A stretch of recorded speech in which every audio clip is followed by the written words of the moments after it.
하지만 이제 투심이 워낙 과열되어 있다 보니까 더 올라갈 수 있다라는 심리 때문에 어디까지 갈지에 대해서 사람들은 궁금해하는 거예요. 반대로 지금은 투심이 좀 안 좋다 보니까 어디까지 하락할지에 대해서 사람들이 궁금해하는 거죠.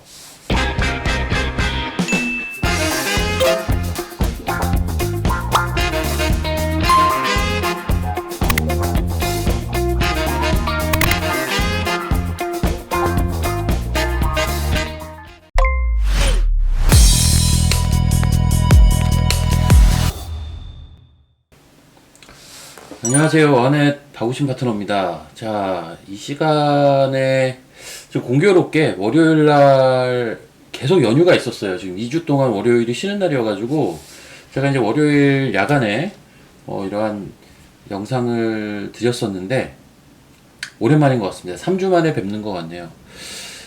그 3주간 굉장히 많은 일들이 있었어요. 3주간 시장이 사실 2,900까지 내려가기도 했고요. 그리고 이제 지난주 수요일부터 극적인 또 어떤 반등이 또 나오면서 지금 다시 3,000포인트를 수복한 그런 상황입니다. 그래서 이제 그 어떤 시장의 모습과 우리가 지금 10월 중순을 지나가고 있는데 향후에 봐야 될 섹터, 꼭 지금 움직이기 때문에 이 섹터를 봐야 된다라는 개념보다는 향후에 이제 봐야 될 만한 그러한 부분들을 좀 설명하는 시간을 갖도록 하겠습니다. 자, 우선 시황에 대해서 먼저 간략하게 말씀을 드려볼게요. 우리가 이제 말씀드린 대로 제가 지금 3주 만에 여러분들을 뵙게 돼요. 그래서 지금 10월달 들어서는 처음으로 영상 촬영을 하게 되는데 그 사이에 굉장히 많은 일들이 있었어요. 지수가 이렇게 한 차례 크게 하락을 하고 또 지난주 수요일부터 반등을 하고 하는 이런 과정들이 좀 있었어요. 그래서 3주 전보다는 지수가 확실히 좀 내려와 있습니다. 내려와 있는데 지금 상황에서는 많은 그런 고민들을 하고 계실 거예요. 그 지수가 이거 지금 선물 지수인데요. 그 코스피 지수를 보면 지수가 굉장히 가파르게 하락을 했었단 말이에요. 그래서 2,901포인트까지도 이렇게 하락을 줬다가 지금 이제 3,000 정도 와 있는데 기본적으로 하락을 하던 증시 반대로 이제 상승하던 증시가 또 하락을 하던가 하락을 하던 증시가 반등을 하게 되면 어디까지 반등을 할까 내지는 상승 추세일 때는 어디까지 하락을 할까를 가장 많은 분들이 궁금해 하십니다. 그 부분에 초점을 맞춰서 먼저 좀 말씀을 드려보면 우선적으로 이 지금 코스피 지수의 차트를 보시면요. 현재 3,010포인트 정도 내외 움직이고 있는데 기본적으로 우리가 9월 말에서 10월 달 사이에 내려올 때 두 번의 갭, 중요한 갭을 두 번 발생을 시켰어요. 한 번은 이 9월 말에 요때 갭이 발생이 됐고요. 그리고 10월 초에 요때 갭이 발생이 됐습니다.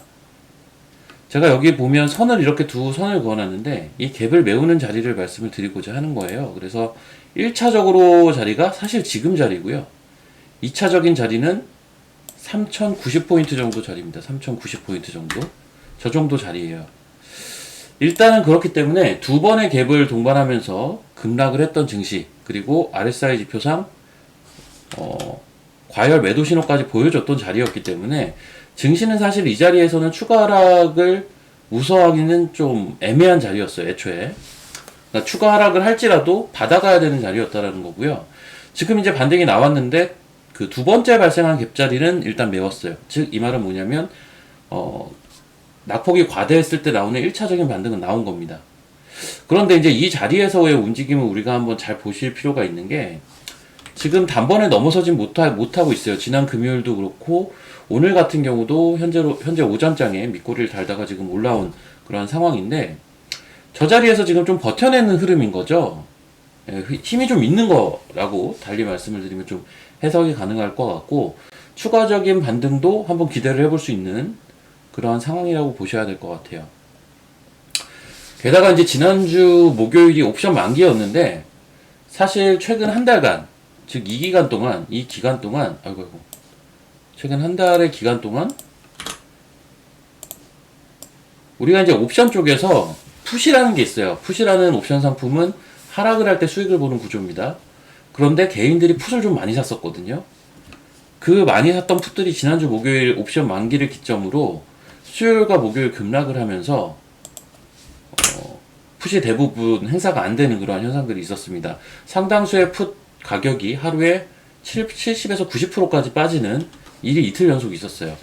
그게 이제 지난주 수요일, 목요일 우리 증시가 먼저 이렇게 반등을 했던, 잠깐만요. 우리 증시가 이 수요일, 목요일날 이렇게 반등을 했던 가장 큰 이유였고, 그 다음에 금요일날 올라온 건 뭐였죠? 미국 증시가 강했었죠? 그러면서 한 차례 더 올라오고, 저항자리 맞으니까 저항자리에서 지금 횡보하고, 이러한 기술적인 특징들을 보여주고 있어요. 그런 상황에서 우리는 코스닥도 같이 봐야 되는데, 코스닥은 어떻죠? 떨어질 때도 굉장히 강하게 빠졌지만 올라올 때도 또 강하게 올라오고 있어요. 그래서 이 회색선이 일목균형표의 기준선이라는 중요한 자리인데 지금 그 자리를 살짝 올라타고 있습니다. 힘이 있다라는 얘기예요. 그렇기 때문에 일단 1차적인 코스피 지수가 1차적인 저항 자리에 도달은 했으나 추가적인 상승의 여진이 조금 더 남아있을 가능성이 현재로서는 조금 높다. 그런 부분들도 생각을 해봐야 된다라는 점을 좀 말씀을 드리고 싶고요. 그리고 오늘 지수가 움직인 현재 시간까지의 메커니즘을 좀 보면 선물이 사실 어제도 이제 미국장이 오르다 보니까 오늘 좀 기대감이 있었을 거예요. 그런데 장 시작하자마자 1분봉으로 한번 볼게요. 이게 오늘 장 초반인데 시작하자마자 선물에서 바로 선물은 마이너스 시작을 하면서 강하게 뺐어요. 그러면서 계속 뺐습니다. 계속 뺐어요. 자, 근데 여기 선물 차트를 보시면 5분봉으로 다시 볼게요. 제가 여기 보라색 줄을 이렇게 하나 그어놨어요. 390 정도, 선물지수 390 정도에 제가 줄을 그어놨거든요. 자, 이 줄은 제가 왜 그어놨었느냐? 오늘 저점이 나와서 제가 그어놓은 자리는 아니고요. 아침부터 여기에 줄을 그어놓고 좀 보고 있었어요. 이유는 지난 금요일날 발생했던 우리가 이제 떨어질 때도 목표치를 계산할 때 제가 갭자리까지 1차적인 목표치를 계산한다고 말씀을 드렸는데 반등을 할 때도 마찬가지예요. 지금 올라오는 과정에서 여기 동그라미 보이시죠? 그리고 네모 박스 보이실 겁니다. 이렇게 두 번의 갭이 나왔기 때문에 이 두 번째 발생했던 갭 정도 자리를 메우는 자리가 오늘 저점을 기록한 저 자리입니다. 즉, 그 지난 금요일에 발생됐던 두 번째 발생됐던 그 갭 자리를 아침부터 강하게 선물을 빼서 메운 다음에 움직이고 있는 거예요. 이렇게 이해를 하시면 조금 이해가 편하실 겁니다. 그런 과정에서 외국인들의 이제 선물 수급은 잠깐만요.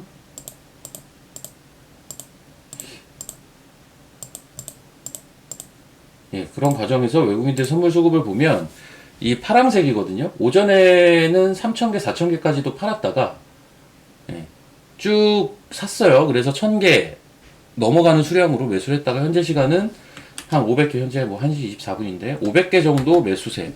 그러면서 다시 지수가 조금 내려오고 있죠. 이 외국인들의 선물과 굉장히 연동하는 지수 흐름을 확인하실 수가 있고, 즉 아침에 갭을 메웠다가 반등을 시킨 주체는 외국인이라고 우리가 판단을 내려볼 수가 있을 것 같아요. 그런데 이제 코스닥 지수까지 같이 놓고 본다면 지수가 그래도 저항권까지 도달했음에도 불구하고 아직은 좀 힘이 있어 보이기 때문에 조금의 여지는 더 남아 있을 가능성이 좀 있다라는 말씀을 좀 드려보고 싶고요. 자, 뭐 시장 지수에 대해서는 뭐 추후에 뭐 오늘 같은 경우는 아직은 힘이 있는 자리인데 추후에 다시 반락을 할 수도 있을 거예요. 근데 제가 이제 한 가지만 그냥 말씀을 드릴게요. 얘기를 하자면 워낙 길기 때문에 한 가지 부분만 좀 말씀을 드리자면 코스피 지수 기준으로요. 자, 길게 보면요. 작년 10월, 11월 달부터 봐볼게요. 1년치 데이터를 보면 이 RSI, 즉 심리지표가 최상이었을 때가 올해 1월이었어요. 지금 제 얼굴 때문에 잘 안 보일 수가 있겠는데, 올해 1월이 RSI 지표가 최상이었을 때고, 이때 지수가 뭐 그 당시 기억을 해보시면 뭐 3,500을 간다, 4,000을 간다, 5,000을 간다 말이 정말 많았던 시기입니다. 즉 이때는 투심이 워낙 좋다 보니까 고점이 어디가 고점일지에 대해서 많은 대중들의 관심이 쏠려 있었어요. 그쵸? 요즘은 어떻죠? 자, 지금 반대로 이 상황에서 RSI가 계속 내려왔어요. 최저치까지 최근에 빠졌었습니다. 10월 초에. 최근에 나오는 얘기는 그런 얘기가 많았어요. 2,900까지 실제 내려갔던 그 상황에서 2,850 간다, 2,800 간다, 심지어 2,700 간다. 더 심한 분들도 계시더라고요. 지금은 어디가 저점인지에 사람들이 관심이 많아요. 참 묘하죠. 올해 1월 달만 해도 어디가 고점인지 어디까지 갈지에 대해서 사람들이 계속 얘기를 했다면 지금은 어디가 저점인지 자꾸 얘기를 하고 있어요. 근데 반대로 생각을 하면 올 초에는요, 어디가 고점인지는 중요한 게 사실 아니었어요. 그게 중요한 건 아니죠. 예. 내가 저점과 고점을 맞추는 게 중요한 게임이 아닙니다, 주식은. 예. 그게 중요한 건 아니었고, 애초에. 하지만 이제 투심이 워낙 과열되어 있다 보니까 더 올라갈 수 있다라는 심리 때문에 어디까지 갈지에 대해서 사람들은 궁금해하는 거예요. 반대로 지금은 투심이 좀 안 좋다 보니까 어디까지 하락할지에 대해서 사람들이 궁금해하는 거죠. 정반대 현상이고, 실제적으로 우리가 투심을 가리키는 보조지표라고 부르는 RSI에서는 정확하게 1월달에 과열이었고 10월달에 과매도권이었어요. 그러면 지금 이제 3000포인트에서 등락을 거듭하고 있는데 지수가 최근에 나왔던 2900 갈 수 있어요. 심지어는 2900을 살짝 이탈했다고 올라올 수도 있다라고 생각을 합니다. 그런데 어차피 큰 상승을 하기 위한 저는 일시적인 조정이라고 보고 있어요. 제가 지금 드리는 말씀은 나중이 돼야 검증이 될 거예요, 아마. 네, 나중이 돼야 검증이 될 수밖에 없는. 왜냐면 저는 내년 1월달을, 내년 1분기를 보고 있어요. 큰 상승이 나올 수 있는 시기를. 빠르면 12월부터를 보고 있는데, 지금 이제 10월 중순을 지나가고 있다 보니까, 이제 10월 남은 한 보름 정도, 그리고 11월달까지는 약간의 등락은 좀 있을 수 있다라는 기본적인 생각은 견지를 하고 있습니다. 다만 이때는 내가 단기적인 반등의 고점을 맞춰가지고 주식을 어디서 팔지에 초점을 맞추는 것도 중요하겠지만 그것보다 더 중요한 건 저점에서 사는 거라고 생각을 해요. 왜? 그 이후에 상승을 보고 있으니까. 그렇기 때문에 지금은 이 반등이 나오고 다시 반락이 나오기 전에 팔고 밑에서 다시 사고 하는 그러한 디테일한 매매도 물론 중요하겠으나 굳이 둘 중에 하나를 따지자면 현재 반등에서 고점에 올라왔을 때 매도를 치는 것보다는 현재 반등 이후에 다시 반락이 나왔을 때 어디에서 주식을 더 살 것이냐에 초점을 맞추시는 게 바람직하다는 거예요. 물론 이거는 이제 각자의 사정에 따라 다릅니다. 어떤 분은 뭐 현금이 하나도 없고 주식만 있는 분들이라면 이번 반등을 이용해서 현금을 좀 확보를 하고 밑에서 사는 그러한 세밀한 매매가 좀 필요할 거예요.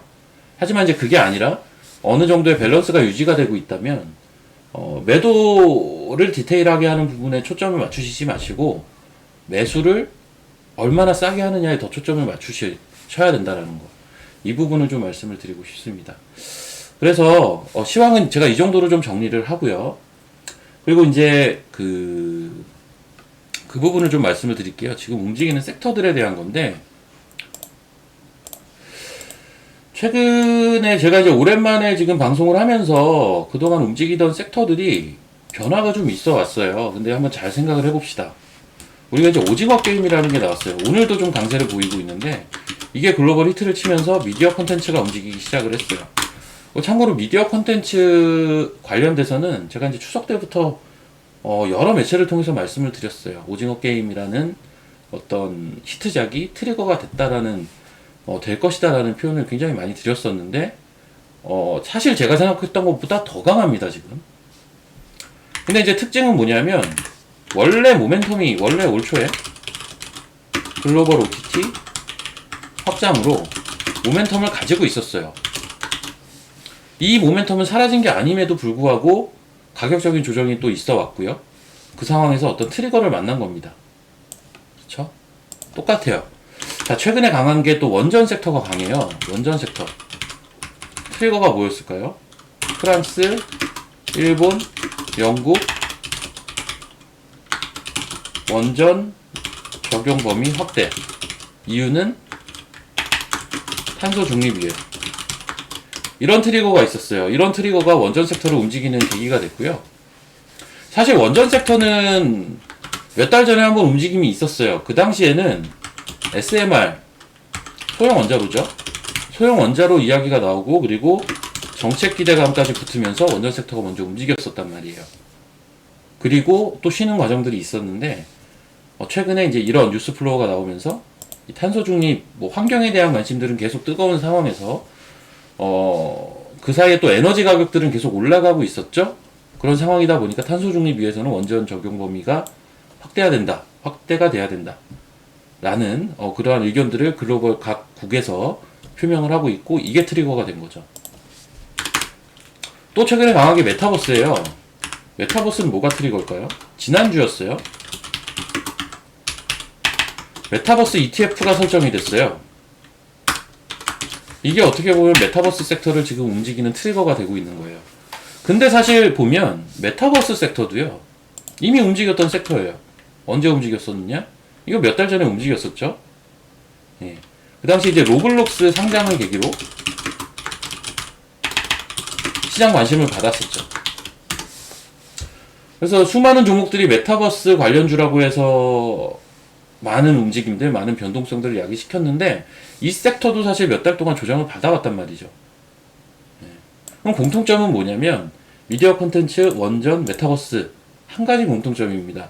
원래 올해 다 한 번씩 유행했던 섹터들이에요. 그리고 이 유행이라는 게 결국은 어떤 특정 모멘텀을 발단으로 어떤 움직임이 나왔던 건데, 이 모멘텀은 줄어들어 있지가 않아요. 여전히 살아있고 미래 성장성으로 우리가 체크를 해볼 수 있는 포인트예요. 그런데 그것과는 별개로 주가는 처음엔 올라갔다가 조정을 다 받아왔단 말이에요. 그러면 여전히 살아있다라고 봐야죠. 그 모멘텀은. 그 모멘텀이 다시 시세에 발현되기 위해서는 트리거가 필요한 거예요. 계기가 필요한 건데, 계기가 지금 발생되고 있는 섹터들, 그 중에서도 올해 발생한 모멘텀이 살아있는 섹터들이 지금 움직임이 나오고 있는 겁니다. 최근에 가장 또 핫한 것 중에 하나가 NFT, non-fungible 토큰이라고 해서, 이 NFT는 대체 불가능한 토큰으로 많이 알려져 있어요. 이 NFT는 NFT 거래의 상당 부분이 메타버스에서 거래가 되고 있기 때문에 사실상 메타버스 관련 소분류 섹터라고도 볼 수가 있겠는데, NFT와 가상화폐를 연동해서 실적을 내는 기업이 나타나기 시작을 했어요. 대표적인 게 위메이드입니다. 그러다 보니까 관련주 찾기가 시작이 된 거죠. 그래서 지금 관련주로 많이 언급이 되는 주식들이 뭐 게임빌, 네오위즈 홀딩스 등이 있어요. 근데 이 NFT와 관련된 모멘텀이 있는 주식 찾아보면 더 있어요. 그래서 뭐 제가 알고 있는 주식들은 갤럭시아 머니트리, 뭐 다날, 뭐 서울옥션, 이런 종목들이 추가로 관련주가 될 가능성이 높다라는 생각을 갖고 있습니다. 즉 이 NFT도 결국은 이 메타버스와 마찬가지로 움직임이 나올 수 있다. 그리고 최근에 이제 가상화폐, 대표적인 가상화폐 자산인 비트코인이 이게 이제 8천만 원대를 갔었다가 4월 달이에요. 그리고 7월 달에 3천만 원대까지 빠집니다. 반토막 이상이 났어요. 그리고 최근에 다시 7,600만 원대까지 지금 올라왔어요. 거의 고점 부근까지 다시 왔거든요. 결국은 이 NFT라는 건 위메이드도 마찬가지 개념이에요. 그러니까는 게임상에서의 어떤 아이템을 NFT화해서 이거를 가상화폐로 환전할 수가 있고, 가상화폐는 다시 화폐로 환전을 할 수가 있잖아요. 네. 그런 구도로 게임을 하면서 유저들이 돈을 벌 수 있는 구도를 만들어주는 거죠.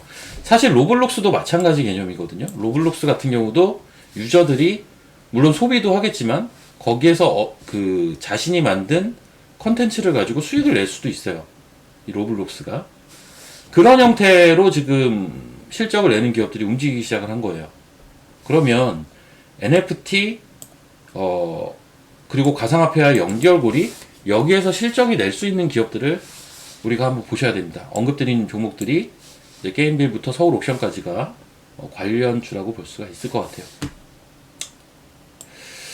지금 뭐 사실 시간은 제한적이고 드릴 말씀은 많고, 일단 오늘은 제가 여기까지 좀 정리를 할게요. 자, 앞서 제가 이제 말씀을 드린 부분들을 좀 정리를 해보자면, 그 시황 관련돼서는 일단 코스피 지수는 3,015포인트 정도가 한번 걸리는 자리예요. 그리고 두 번째 자리는 3,090포인트 부근입니다. 두 번 다 일봉상 큰 갭이 발생됐던 자리들이고요. 지금 사실 첫 번째 자리까지는 와 있습니다. 그런데 코스닥 지수가 생각보다 강해요. 코스닥 지수가 기준선을 돌파하면서 기준선을 타고 있어요. 그만큼 시장의 에너지는 워낙 그동안 많이 빠졌기 때문에 아직은 좀 있다라는 거고요. 즉, 2차 목표가까지 다이렉트로 갈지에 대해서는 지켜봐야겠지만 조금 더 상승할 수 있는 룸이 열려있다 이렇게 보시면 되겠고, 기본적으로 남은 10월과 11월 달 일부 같은 경우는 우리가 이제 최근에 코스피가 2901포인트를 찍었기 때문에 이게 진짜 저점이 맞느냐를 확인하고자 하는 심리가 좀 있을 거예요. 그렇기 때문에 거기에 대한 등락 과정은 조금 있을 수가 있는데, 저는 개인적으로 2900포인트까지 물론 갔다가 올 수도 있겠지만 좀 많이 빠진다면 한 2950까지는 내려올 수 있다라는 생각은 일단 열어놓고 보고 있습니다. 다만 제가 말씀을 드리고 싶은 건 3000포인트 밑에서는요, 2950을 가냐 2900을 가냐 850을 가냐 800을 가냐가 저는 중요하다라고 생각을 하지 않아요. 그런 정도 자리에서는 주식을 어차피 매수를 해야 되기 때문에, 우리가 무릎에 서서 어깨에 팔라는 얘기를 많이 하죠. 무릎에 서서 어깨에 팔라는 얘기를 많이 들으셨으면서 왜 무릎에 안 살려고 하시는지는 모르겠어요. 왜 발바닥에 살려고 하는지 이해가 안 갑니다.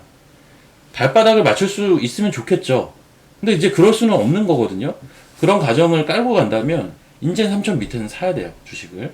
그리고 반대로 지금 어쨌든 2900을 찍고 다이렉트로 3000을 올라온 지수기 때문에 이 지수가 여기서 크게 쉬지 않고 다이렉트로 3100까지 3090 라인 때까지 도달을 한다면 거기에선 주식을 좀 줄이고 또 3000 밑에를 한번 노려볼 필요는 있겠죠. 그래서 이제 지수의 향후 움직임에 따라서 좀 유동적인 대응을 하실 필요가 있어요. 다만 이 유동적인 대응을 할 때 내가 이제 3090에서 팔려고 대긴 했는데 너무 잠깐 찍어서 못 팔았을 수도 있죠. 혹은 바빠서 못 파는 그러한 상황이 올 수도 있어요. 그런데 그 리스크보다 내가 기다렸던 저점 자리가 왔는데 거기서 못 사는 리스크가 향후에 더 클 거라는 말씀을 드리는 거예요.